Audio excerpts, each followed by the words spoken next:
Welcome back, everyone. We are so excited to be in Fairbanks, Alaska today, meeting with Doug Tansey and learning about labor unions as well as healthcare, as well as how the environment is affecting Alaska directly and what we can all learn from it. So Doug, if you'll tell us a little bit about your background and what you do today and your primary duties, and we'll kind of go from there. Well, thank you, Jay. I'm born and raised here in Alaska. Alaska native, half Tlingit, half Athabascan. My background is construction. I came through the IBW electrical apprenticeship 20 years ago, and currently I work as a business representative, assistant business manager for the local IBW here in Fairbanks. One of my current titles that I do now, I'm a trustee for the Alaska Electrical Health and Welfare Trust for the healthcare plan. I'm a foundation board member for Fairbanks Memorial Hospital Foundation Board here in town, as well as the president of the Fairbanks Central Labor Council. You cover a lot. Yeah, a bit of stuff I probably volunteered for too much. Yeah. I think that's a good problem to have. Now, for anyone who doesn't know, can you tell us what IBW stands for? Yeah, the International Brotherhood of Electrical Workers is a labor organization that was born out of representing electrical workers in lineman and electrician classifications, telecommunications. But we've expanded beyond that. We represent folks in municipal government. We represent folks in telecommunications, like I mentioned, but also in retail sales for cell phones. A very broad group. We have about 5,000 members here in the state of Alaska. Wow. Yeah. And does it cover every inch of Alaska? I mean, do you get out into the really rural areas? We represent close to 700,000 square miles, the whole state. My goodness. Yep. It is 1.12 people per square mile, I believe, here in the state of Alaska. So it's a very, very large, vast state, but a smaller population by comparison to most of the rest of the country. Yeah, for sure. So one of the questions I get a lot of times is people wondering, as time has evolved and as our country has changed, the benefits and drawbacks of having labor unions. What is the primary duty, and how do you all interact with different organizations? Well, I can share with you personally my story as far as what the value of the labor organization has been for myself. My dad was a heavy equipment operator. He just got his 55-year pin a couple weeks ago from the Operating Engineers Labor Union. My mom was a teacher, that she was an educator for primary and secondary. At different times she was elementary, middle school, and high school teacher. But that provided me with a childhood that was safe. I grew up in a good home that had good nutrition on the shelves. I never went without anything. We had a safe vehicle, safe home, provided me opportunity to play sports, to travel, to go to camps, to play musical instruments, to develop in any way that I wanted. My parents had an ability to provide for my family, my brother and my sister, to help provide for people in my community. They helped out folks delivering food to people because they had the means. But what it means to me now is the same thing I do for my own children. I got an education that I didn't have to pay for. I did nearly a 10,000-hour apprenticeship that we all do, but during that time it was an earn while you learn model, and I came out with zero debt, zero credit card debt. I was provided health care coverage as well as a start in retirement. I actually, during my 5th year of my apprenticeship, I actually had to go request a loan from the bank to start establishing credit. I didn't know what to do to get it, because I made 12 months of payments and then just paid it off because I hadn't had debt. That's a great problem to have. Yes. I immediately was able to come out and be a contributor in my community. I can volunteer to coach wrestling. That I've done that recently for the little kids programs. I have time to go do that because I have a good income. I'm able to contribute by purchasing a home in my community, as well as shop at the local grocery stores, shop at the local vendors, coffee stand, buy my bicycles for my kids here locally. So being a part of labor organization has given me a voice in my contracts. It's given me a chance to have a secure income and a secure living and lifestyle for my family. And it's just given me a chance to enjoy the things that I value. The time to go do stuff like hunting and traveling, to spend time. I spend every night with my kids doing homework. I'm the homework parent. But really what it does, it provides me an opportunity to live the lifestyle I've wanted. It provides me a chance to provide for my family the way I see is beneficial to them. It's allowed you to live. Yes, it's been it's not survival. It's allowed me to live my life. Yeah. And it's allowed me to pursue things that I enjoy, and have the opportunity to go further education and higher learning, and to study things that I was just interested in as a hobby. So it's been a tremendous thing. It's something that I did not realize I was so fortunate until later on.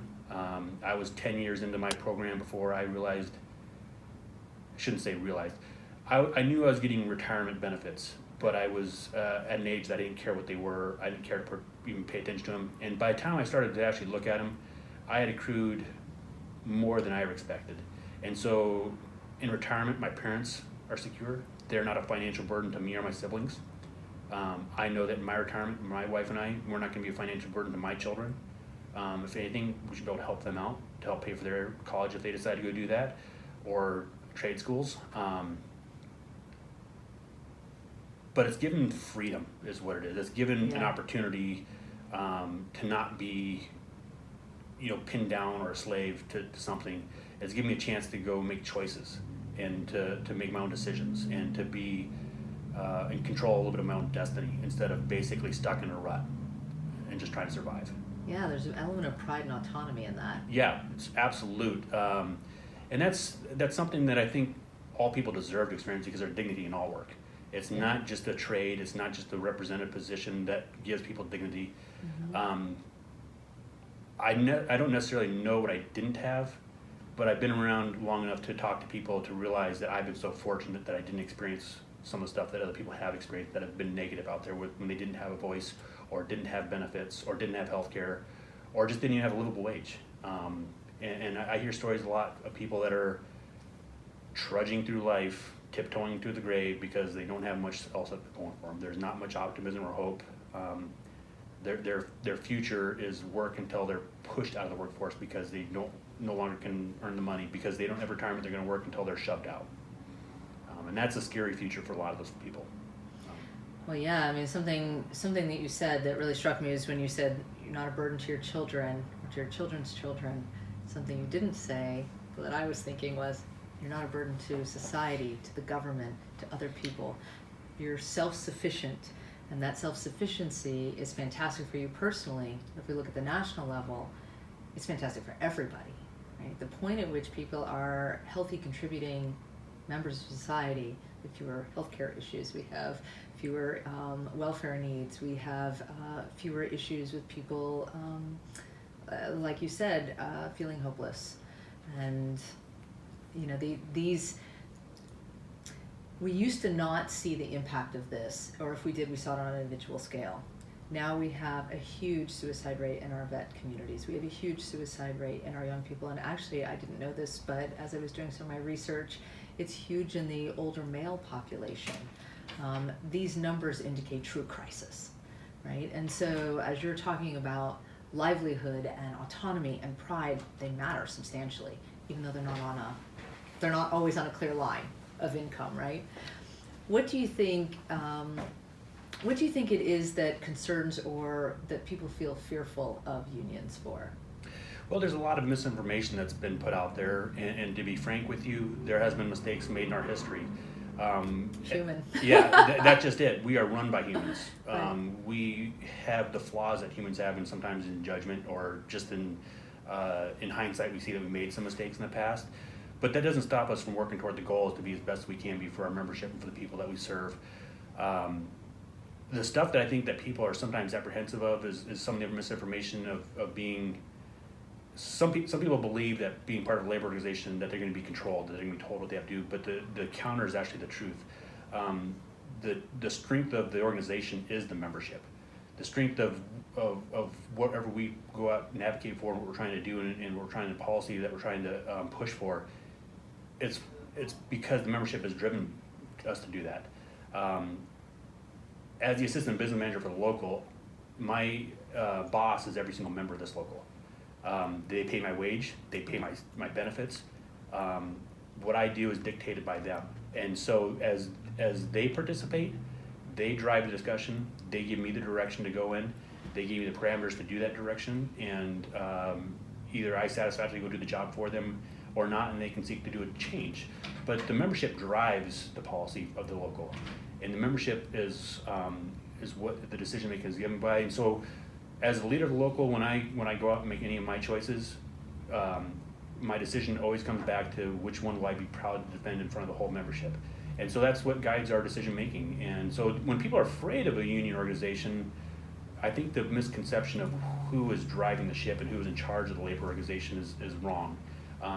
They talk about union bosses, but I'm a hollow shell without my membership. I got nothing without my membership. So they're the people that drive this organization, and they're the people that run this organization. I may be a title and a figure in front of it right now, but I'm not the representative of all the membership. And when it comes to their decisions and their guidance is what we go by.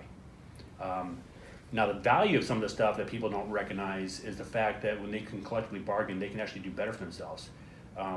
Whether it be in retirement, whether it be in benefits, whether it be in vacation or leave.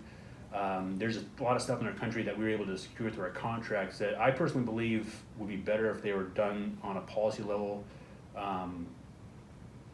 for sick leave or for maternity leave or some of that kind of stuff. Right. But there's a lot of things that we're doing in these contracts that benefit the lives of the folks that work under these contracts, that benefits their families, their spouses, their parents, their children. In the end, we look to elevate the fabric of our community, and by doing that, whether my friends and neighbors are represented through a labor organization or not, if their lives are improved, it means my kids are going to better houses to spend the night. It means my kids are having other people coach their t-ball because they have time, because they're doing better in their own community. Healthcare, that kind of stuff. We do all sorts of stuff for people that we care about and we enjoy and we love, but I don't have to rely upon a GoFundMe healthcare plan. I don't have to rely on the generosity of other people for me to pay a bill or for me to get treatment for life-saving care. When it's not so much, I don't think there's any amount of greed in this. I think it's just the standard that we should expect to be able to live in. Yeah. It's something that we shouldn't be in fear constantly or working until we're falling over. There's got to be a balance that we want to be producers and we want to contribute to our community, to our state, and to our country. But there's also got to be reciprocation of appreciation, and that comes through appreciating middle-class workers and working-class people. Because the philosophy that we have is that we are a big part of drivers of the economy. If we have a decent standard of living where we can actually purchase a home, that helps our economy up. If we can occasionally purchase a new vehicle, that helps our economy. And that when I say my parents had not been a financial burden for me, that allows me to go out and be a consumer in our economy. That goes out and helps make sure that I'm providing a safe home for my children. I do have friends that are currently struggling to pay for their parents, and it has set their own retirement back, and it has set their own finances back, and it's going to set their own children back, and it's going to be a generational problem. So there's a lot of things I could probably go on all day long about labor organization, but the being able to have some sort of freedom to independence, and when I say independence, I don't mean it to mean that we don't want to be a part of anything else, but it's just a chance to be able to make a choice. And it's a chance to have a little bit of control and a little bit of freedom to do what I believe is right, or what my family believes is right, for us to make a decision, and for us to for me to go to a job that I don't hate every day, that I can actually enjoy a little bit of, and that helps my productivity. It helps my frame of mind when I go home to be happier and a better mood when I go see my kids. It can just contribute to an overall healthier lifestyle. That is something we've been talking a lot about, is how do we get this country to a healthier lifestyle. I've had the privilege to talk with folks all over the country, and toxicity in the nation is huge. I haven't found anybody who doesn't see it, but I don't think that it's easy to figure out how to unravel it. And what you just described is a very amazing reason to recognize the need for people to have a living wage, and for people to be able to be part of a community and have a joint voice. And we don't hear that story very often. If I could segue just a little bit, but very little, when I was in government, we worked a lot on recognizing, number one, that we were going to need a lot of folks who in the future would be laborers of a variety of types. I take a wide swath on that point as well. And also that our veterans coming out would need to be going into a lot of these jobs, but it's been very difficult to translate their experience to be able to understand it in a civilian world. And then I'll add that last piece, which is a hot topic right now about free education. Should you have free higher ed or not?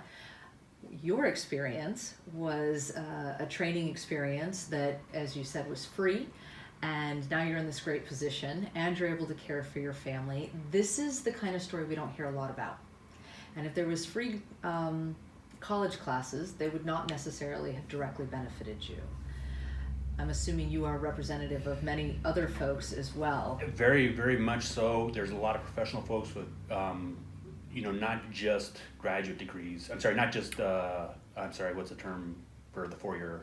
Oh, for an undergrad degree. Undergrad degrees, Yes. but also graduate degrees, Yes. whether doctorate or master's, highly educated folks.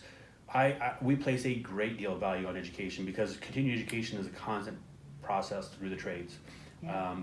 Technology evolves so quickly. The tools evolve quickly. The materials evolve quickly. The technology changes and rapidly.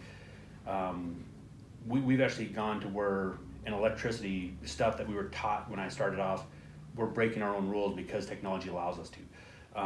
It's a continual process that we are learning, and we have continuing education classes going on and on. The part that I was going to get to though, we have a lot of undergraduates that enter our apprenticeship program. They are already highly trainable. They are already highly knowledgeable. We build a lot on what they've already learned. They bring other assets to our trade that we don't teach. Maybe in construction management, or maybe in estimating, or maybe in the safety, environmental aspect of it. We are very good at teaching electricity, but we have people with graduate degrees or undergraduate degrees that come in with other skill sets that we don't have, that are we highly value, that are very beneficial for us. Also, there's a lot of folks do go on to post-secondary education not sure what their plan is. And as they're feeling their way out, they've come to the conclusion that they wanted to do something like a trade. And so we do see a lot of people that come to us after they've had a chance to sort of search their way out a little bit and discover what they wanted. They bring that experience with them, and it's value. The idea that on a micro scale was what I just talked about myself, coming out with zero debt. It's very easy for me to build on that and to see if my community had less debt. What that means for construction for my workers, what that means for the opportunity to grow an economy.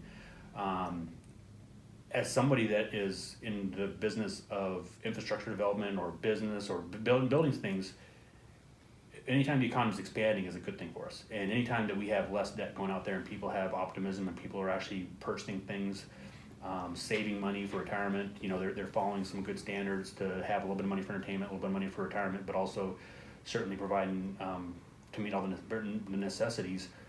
That spurs the economy to give me a chance to go build a new restaurant, to build a new gas station, or to build an expansion at somebody that's producing the building that's producing glass windows here. If they do an expansion, I get to go wire it up. My friend gets to go put the steam and the mechanical in. I have another friend that's doing the steel work or the sheetrock. So even though it's on a small scale, it's very easy for us to build on that and to see what happens when you actually expand across the community. Even though they are not necessarily my industry, if we had less debt, it would be a huge boon for our economy. Huge boon. One of the things that I'm passionate about is making sure that we understand all the individual choices people can make and all the options that are available out there. And I'm not quite sure how we got to the point where we decided the only definition of success was a 4-year college degree. But I can honestly and now knowledgeably say with certainty, everyone knows that is not correct. There are geeks like me who really enjoy being in school.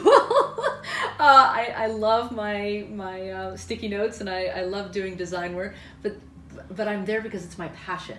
I'm not there because someone said you were going to make more money doing this. In fact, I can guarantee you, in fact, we know this for certain, my AC repairman makes far more money than I will ever make. We want people to be what they're great at, and we want people to recognize there are lots of options. And I think what's happening right now is we have a lot of people feeling like there's one option, there's one definition of success. And when we do that, we miss out on all the great things they can do. And to your point, this ripple effect of benefit, that story is not being told. Like, that's gold right there. So to build on that one last step, because you mentioned all your work in healthcare, As you noted, in Alaska, this is the most expensive state for healthcare. Talk to me a little bit about what you see as breaking down and tied to what you just described, which is building up. Well, and one of the first points I'd like to make is as someone that negotiates contracts and negotiates wage and packages, benefits. One of the biggest and quickest pay raises you could get for a population is if you could reduce the cost of healthcare. The premiums and the co-pays, those things eat at the savings account, at the pocketbook so quickly. I don't know what the statewide averages are, but for an 80-20 plan here in the interior, depending on the visional and dental and that kind of stuff, you're well over $2,000 a month for a monthly premium. Wow. For a monthly payment for an insurance carrier. If you could actually reduce that, you would see disposable income go up so rapidly in this area that you would actually see an economy catch fire very quickly. What we now have is we have folks that do not have company or any sort of employer or union sponsored plans. They're starting to make decisions, and their decisions being driven on which one they want to gamble with. And it's a pretty easy gamble to make. I know I need a place to live this month. Yep. I don't know if I'm going to be sick or if I'm going to break a bone or if I'm going to need surgery. I'm going to gamble that I hope I don't, and I'm not going to pay for the insurance. I'm going to go for another month without it. And I'm going to pay for my rent. I'm going to pay for my groceries because I know I got to eat. I know I got to live somewhere. And then that's where we get into the GoFundMe model of healthcare, which we're relying on the generosity of people. And that generosity is also an impact to their pocketbook. Because whenever we give to friends and neighbors or family, that kind of stuff, we're going to do it at whatever cost. And that means sacrificing what other people have to give to someone else. It's not a sustainable model for us to go on. We have worse outcomes because people don't go in there for their preventative maintenance, for teeth cleaning, for vision checks, for blood sugar levels, for blood labs, physicals. All those types of things, if we actually had better access to that type of care, people would have better outcomes, and those would be much reducing the cost of healthcare coverage. I know here locally, but I'm sure nationally would be also the same outcome.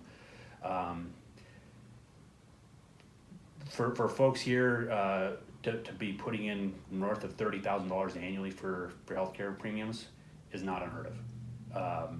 That is way above the average in the lower 48. When the Affordable Care Act came out, the benchmark I believe was $28,500 for a Cadillac plan for where tax implications were going to kick in. That was an uproar caused here in Alaska because we were already north of that, and it's not Cadillac. It's just the bare bones plan.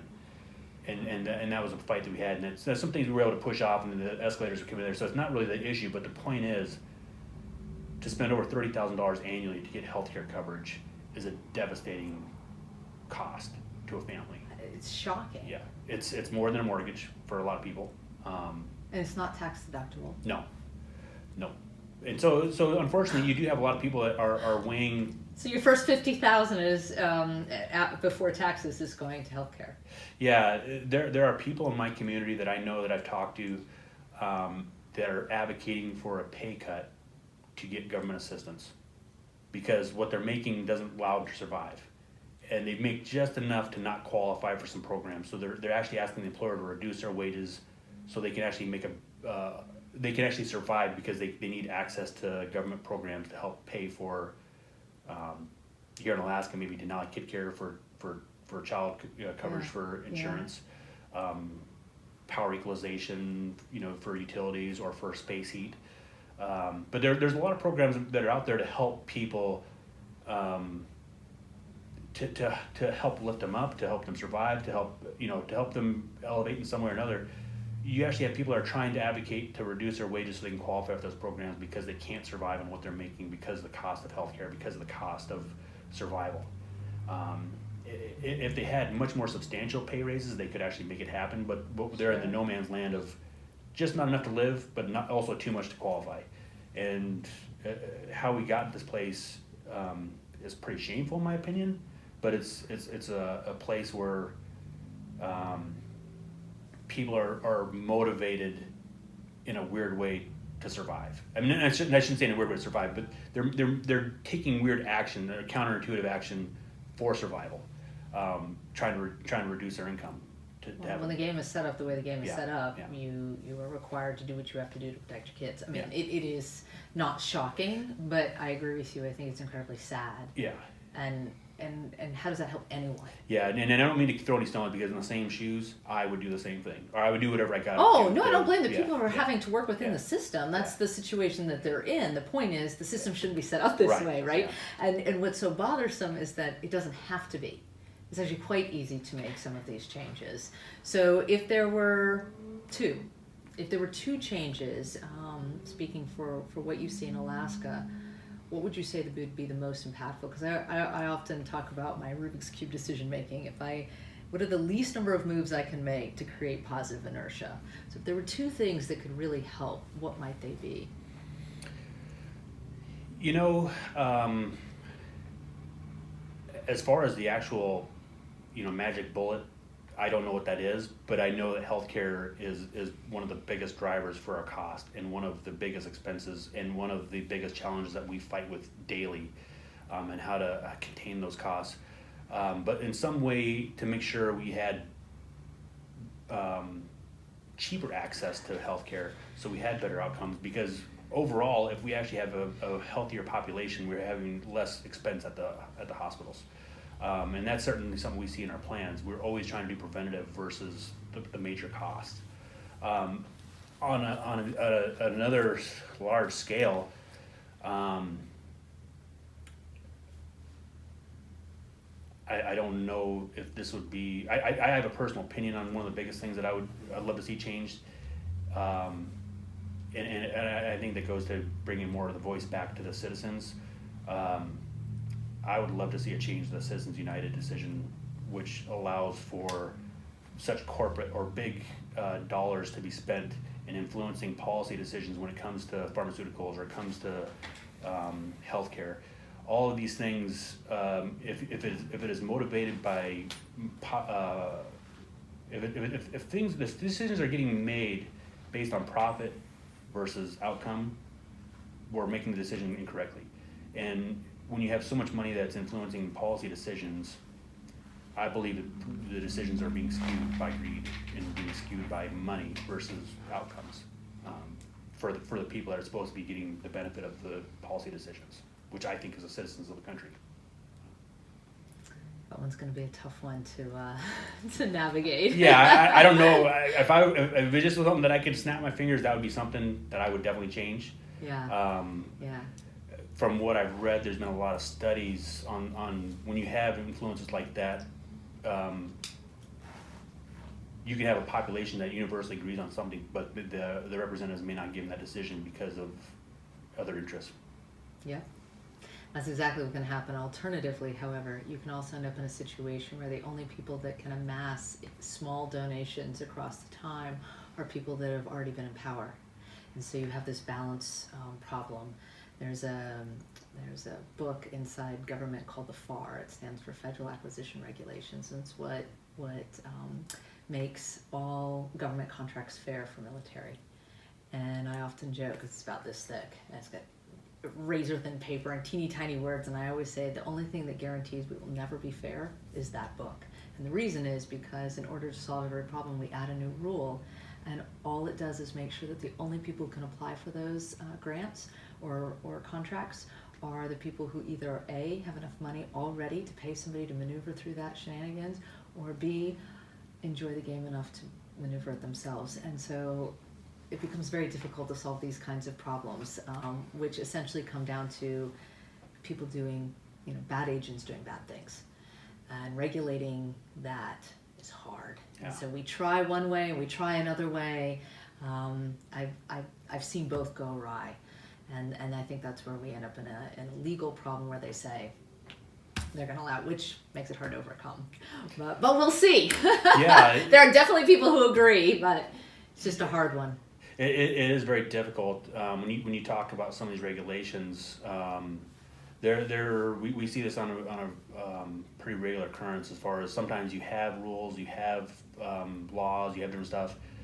And other times we have also problems with enforcement. Yeah. Sometimes the effect is no rules or no laws with it when you have zero enforcement or zero funding to even comply with some of the stuff. I'm actually currently going through a situation right now with some government contracting where we visibly see where the rules are not being complied with, but who's actually going to enforce it is Yep. We're still looking for answers on that.